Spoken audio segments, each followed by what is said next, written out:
El mes de diciembre tuvo un comienzo mucho más calmo de lo que uno podía esperar hace pocos meses atrás, digamos. Venimos alertando sobre las características que tienen el cierre del año, y sin embargo la dinámica que ha mostrado tanto la macro como también el gobierno, como para torcer ese rumbo que venía mostrando en noviembre, sobre todo, en fines de octubre más que nada, eh, eso viene siendo mucho más calmo que antes.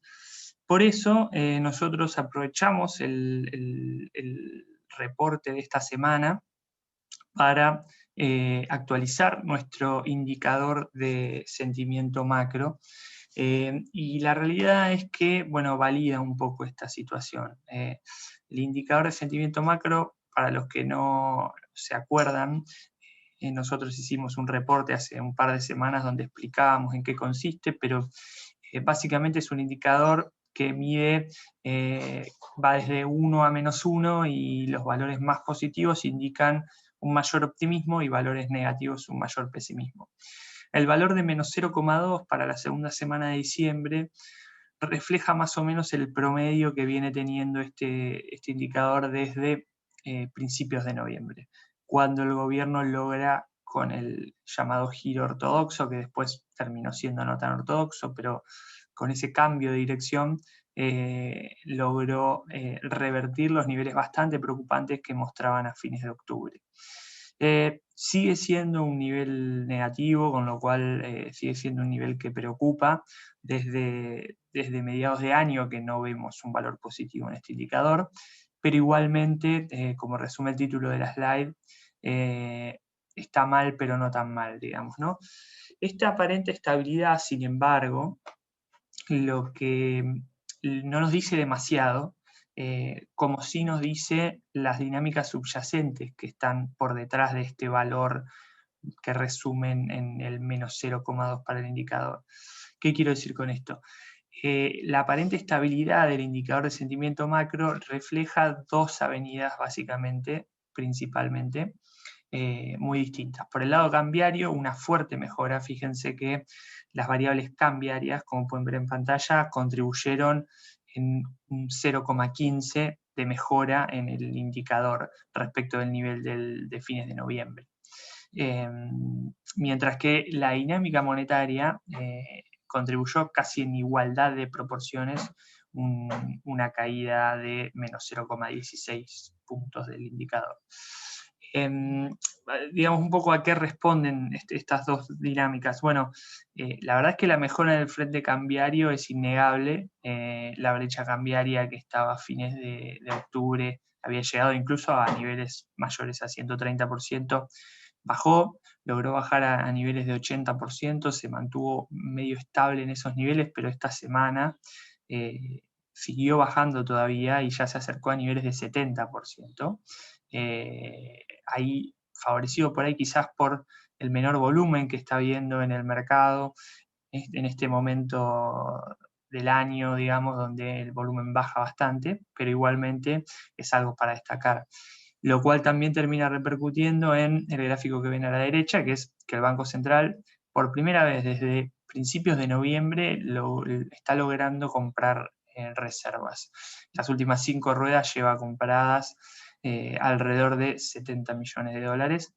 Es algo que no pasaba desde principios de noviembre, y a diferencia de principios de noviembre, esto parece ser un poco más genuino, porque a principios de noviembre había algunas trabas operativas a importadores que hubo puntualmente en algunos días por un tema del sistema que utilizaban los importadores para acceder a las divisas.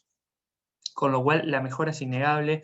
También hay una mejora en indicadores más cualitativos cuando uno ve las tendencias de búsqueda en Google de términos relacionados al tipo de cambio. La verdad es que la fiebre bajó un poco, sigue estando digamos, en niveles que no son sostenibles en el mediano plazo, pero mejoró bastante. Dicho esto, la dinámica monetaria empeoró. Era esperable igual, es algo que nosotros venimos anunciando hace mucho tiempo, que en diciembre la dinámica fiscal y monetaria se complica, pero bueno, es algo que empezamos a ver. 27 de noviembre el Banco Central le giró 90.000 millones de pesos al Tesoro, y todo indicaría que el día de ayer se giraron alrededor entre 40.000 y 60.000 millones de pesos más. Eso es un dato que vamos a confirmar hoy a la tarde, probablemente, hoy viernes a la tarde.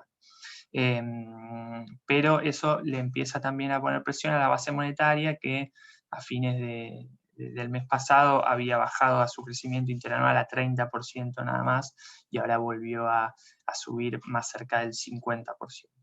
Esto probablemente le va a poner presión, sobre todo no quizás durante este mes, porque este mes también sube la demanda de dinero, pero la resaca monetaria que va a quedar para enero y febrero, que son meses con menor demanda de dinero, probablemente sea un tema, digamos, que vamos a tener que seguir muy de cerca. De hecho, es uno de los desafíos que nosotros destacamos en el informe semanal de la semana pasada. Es uno de los desafíos del 2021. El tema de la expansión monetaria de este año que queda para el año que viene. Y por ahí, ya para terminar, lo que nosotros solemos hacer es cruzar estos datos de indicador de sentimiento macro con los precios de mercado, ¿no?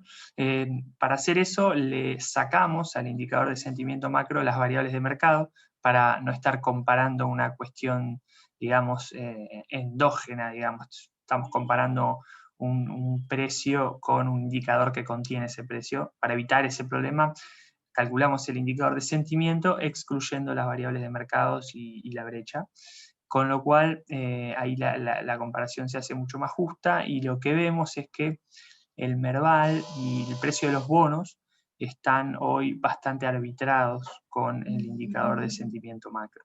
El caso del Merval llama la atención, o mejor dicho, en algún punto nos gratifica, porque cuando nosotros escribimos el primer informe del indicador de sentimiento macro, decíamos que el Merval o las acciones parecían estar algo sobrecastigadas, y la verdad es que desde entonces el Merval tuvo una muy buena performance.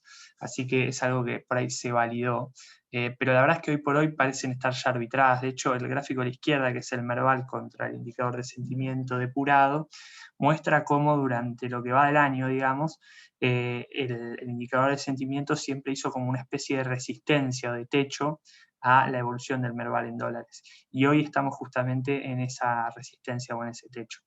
Nuestro analista de acciones, Eric, lo que nos comenta es que en realidad lo que está viendo es que el principal catalizador para la buena performance de las acciones es el mercado global, el entorno mayor propenso al riesgo del mercado global, y el mayor optimismo con las acciones emergentes en particular, y sobre todo las de Brasil, que favorecerían al Merval. Así que acá hay una pelea entre factores externos o factores internos para el Merval. Vamos a ver, Eric está muy convencido de que los factores internacionales van a seguir favoreciendo al Merval. En ese sentido, es probable que veamos algo que nunca vimos en todo el año, que es que el Merval pueda quizás superar esa resistencia que hacen los fundamentos del sentimiento macro. Mirando hacia adelante, es difícil pensar que que nuestro indicador de sentimiento macro mejore.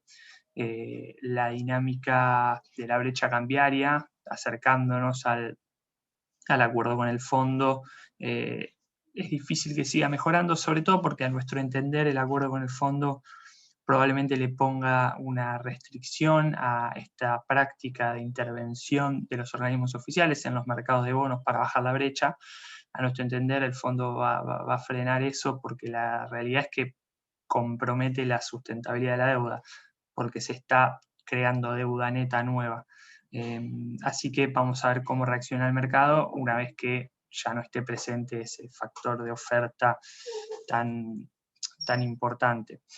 Después, otra cuestión que tenemos que tener en cuenta es la cuestión de la brecha cambiaria, que también hacemos el mismo análisis de cruzarlo con el indicador de los precios y de los bonos y de las acciones.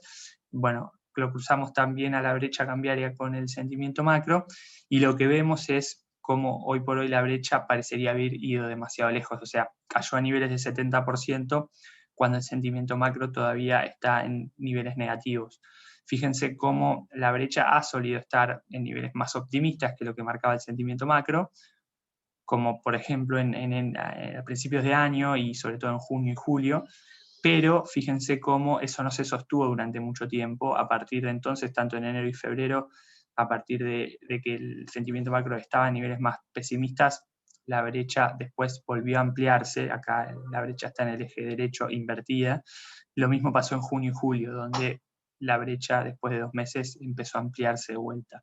Veremos qué es lo que pasa, pero claramente es una situación mucho menos cómoda que la que tienen los precios de los bonos y las acciones. Así que bueno, esto es todo. Les dejo para que puedan disfrutar de leer el reporte del fin de semana. Así que muchas gracias a todos. Hasta luego.